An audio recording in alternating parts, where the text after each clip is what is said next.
Shri Balaji tractors and मोटर्समध्ये कोणताही tractor खरेदी करा आणि मिळवा हमखास बक्षीस. तर मग विचार कसला करताय? आजच आपला ट्रॅक्टर घरी आणा.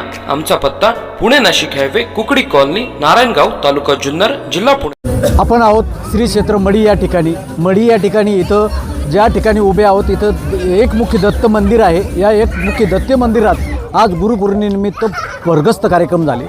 इथं गुरूंची पाद्यपूजन म्हणा किंवा होम हवन म्हणा, असे खूप म्हणजे जे विधिवत कार्यक्रम असतात ते सर्व कार्यक्रम इथं झालेत. इथं आपण काही कार्यकर्ते जे आहेत किंवा भक्तभजन आहेत त्यांच्याशी चर्चा करणार आहोत. त्या चर्चेतून त्यांनी काय लाभ केला, इथं गर्दी कशी होती, काय काय कार्यक्रम आयोजित केले होते ते समजून. मढी या ठिकाणी आज गुरुपौर्णिमेनिमित्त कार्यक्रम आयोजित होता. काय काय कार्यक्रम झाले इथे? सकाळी अभिषेक झाला. अभिषेकानंतर होम हवन झालं. होम हवननंतर सर्व शिष्यांनी गुरु महाराजांचं पाद्यपूजन केलं. आणि आता त्याच्यानंतर अन्नदानाचा कार्यक्रम झाला. असे विविध दिवसभरामध्ये कार्यक्रम चालू आहेत. आज म्हणजे आज सकाळपासून सगळे भाविक गुरुपूजन करतात. हो.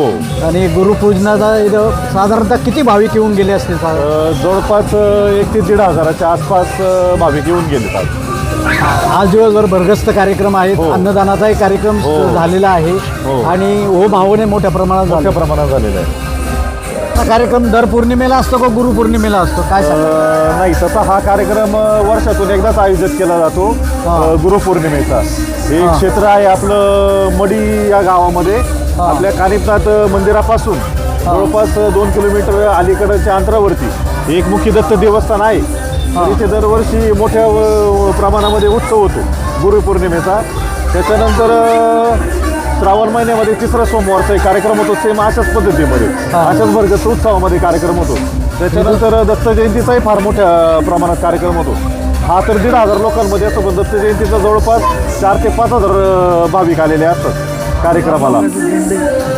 आणि अजून काय काय कार्यक्रम असतात? दिवाळीमध्ये महाराज फार मोठ्या दिंडीचं आयोजन करतात. ती महाराष्ट्रातली एकमेव दिंडी आहे की ती कर्नाटकमध्ये जाते, म्हणजे ती गाणगापूरला जाते. जवळपास तो 17 ते 18 दिवसाचा प्रवास असतो.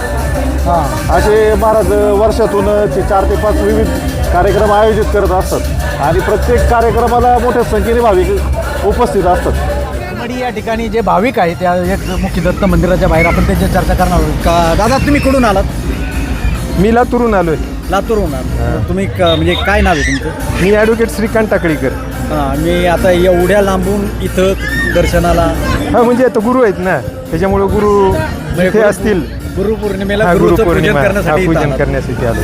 दादा, तुम्ही कुठून आलात? मी जुन्नर तालुक्यातला आहे. माझं नाव शैलेश गायकवाड. मी राष्ट्रवादी काँग्रेसचा जिल्हा उपाध्यक्ष आहे. मी गेले 5-6 वर्ष मढीला महाराजांसंगे जोडलेलो आहे. मला जे आत्मसमाधान आणि मनशांती जी भेटली ती गुरुवर्य पोपट महाराज यांच्या चरणी भेटलेली. आपल्या भागातून आणि आपल्या तालुक्यातून अशी अनेक मंडळी आहे की ज्यांना मढीकडे गुरूंचं आकर्षण आहे. ते येतात. पुणे जिल्ह्याच्या परिसरातून खूप लोक इकडं खूप आकर्षित हा मढीच्या. दादा, तुम्ही कुठून आलात? मी योगेश तिवारी. मी नाशिकवरून आलेलो आहे. मी गेले 14 वर्ष मी महाराजांच्या सेवेत आहे. मी 14 वर्षापासून आमचे महंत गुरुवर्य महाराज, तर 14 वर्षापासून आमच्या घरावर संपूर्ण परिवारावर कृपा आशीर्वाद आहे. मी इथं आल्यानंतर, त्यांच्या सानिध्यात आल्यानंतर माणूस सर्व काही म्हणजे जे आपले दुःख आहे, काही अडचणी आहे तर विसरून जातो. म्हणजे जे आपल्या कौटुंबिक वेदना आहे, दुःख आहे, ती सगळी त्यांच्या सहवासात आल्यानंतर असं म्हणजे कम्प्लिटली जसं नाथांच्या सेवेत असल्यासारखं जाणवत. एक चैतन्य घेऊनच इथून आम्ही जातो. चैतन्यच घेऊन जातो इथून आम्ही. आणि कसं आहे, या कलियुगामध्ये ना कुठेतरी असं आत्मसमाधान भेटण्यासाठी ना काहीतरी करावं. म्हणजे हे गुरु भेटणं म्हणजे आम्हाला आमच्या नशिबाने खूप मोठं महान कार्य झालं की आम्हाला गुरु भेटले. आपण अजूनही काय या इकडे या. तुम्ही कुठे चालला? कुठून आला तुम्ही? आळेपाटीवरून आलोय. काय सांगा देवस्थानात? आज गुरुपौर्णिमा आहे आणि आज आम्ही सर्व नाथभक्त आमचे गुरु पोपटगिरी महाराज यांना गुरुपौर्णिमेच्या शुभेच्छा आणि दर्शन घेण्यासाठी त्यांचं आम्ही या मढी या नगरीमध्ये या ठिकाणी आलेलो आहोत. आणि दरवर्षीच आम्ही येत असतो. दत्त जयंती असो, गुरुपौर्णिमा असो, आम्ही आमच्या गुरूंना भेटण्यासाठी दर्शनासाठी येत असतो. आणि इथं आल्याच्या नंतर एक वेळची ऊर्जा, एक वेळची शक्ती आम्हाला या ठिकाणी भेटते. मडीचं दर्शन होतं, मच्छिंद्रनाथाचं दर्शन होतं, आमचे गुरु आम्हाला भेटतात. आमची महिना 2 महिन्याला या ठिकाणी चक्कर असतेच. म्हणजे गुरुचं दर्शन घेण्यासाठी आपण इथं आलात. हां, गुरु ब्रह्मा गुरु विष्णू गुरुदेव महेश्वरा गुरु साक्षात परब्रह्म तस्मै श्री गुरु आहे नमः. जीवनामध्ये माणसाला जर पुढे जायचं असेल तर गुरु हा निश्चित, गुरुशिवाय पर्याय नाही. गुरु हा पाहिजेच जीवनात.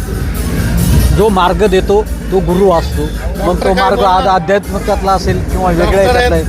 आपल्यासोबत अजून एक वैद्यकीय क्षेत्रातला काय नाव आहे तुमचं? मिस्टर सूरज काटे. म्हणजे कुठं वैद्यकीय सेवा करता? मी संगमनेरमध्ये धन्वंतरी स्पेशालिटी हॉस्पिटलमध्ये नर्सिंग सुपरिटेंडेंट ॲज अ पोस्टवर जॉब करतो. इथं गेले 3 वर्ष झाले मी इथं येतोय. दादा गुरु पोपटनाथ जी आमचे गुरुवर्य आहे. ओव्हरऑल एवढं सांगू शकेल तुम्हाला की ज्याला माणसात देव बघायचं आहे त्याने आमच्या दादांकडे येणे. बस जास्त माझ्याकडे शब्दच नाही बोलण्यासाठी याच्यासाठी. तुम्हाला सर्वांना गुरुपौर्णिमेच्या हार्दिक शुभेच्छा. नमो आदेश. एका तरुण मित्रांनी ते वेगळं सांगितलं. गुरुच्या बाबतीत जे काय आहे, जे आत्मिक समाधान मिळवायचं असेल तर गुरुकडं आलं पाहिजे आणि गुरुशिवाय पर्याय नाही. हे एका मित्रांनी आज दिवसभर झालेले हे कार्यक्रम शिवगिरीनाथ गोरक्षनाथ मंदिर हे जे आहे मडी या ठिकाणी आज दिवसभर जे कार्यक्रम आपण ऐकले काय कार्यक्रम होते, भक्तजनांच्या काय भावना होत्या, इथं पाद्यपूजन कसं झालं, म्हणजे गुरुपूजन कसं केलं जातं आणि भक्तजनांकडून काय अपेक्षा होत्या, गुरूंनी कसा आशीर्वाद दिला हे आपण सगळं समजून घेतलं. Suresh Bhujbal, AV news network, मडी.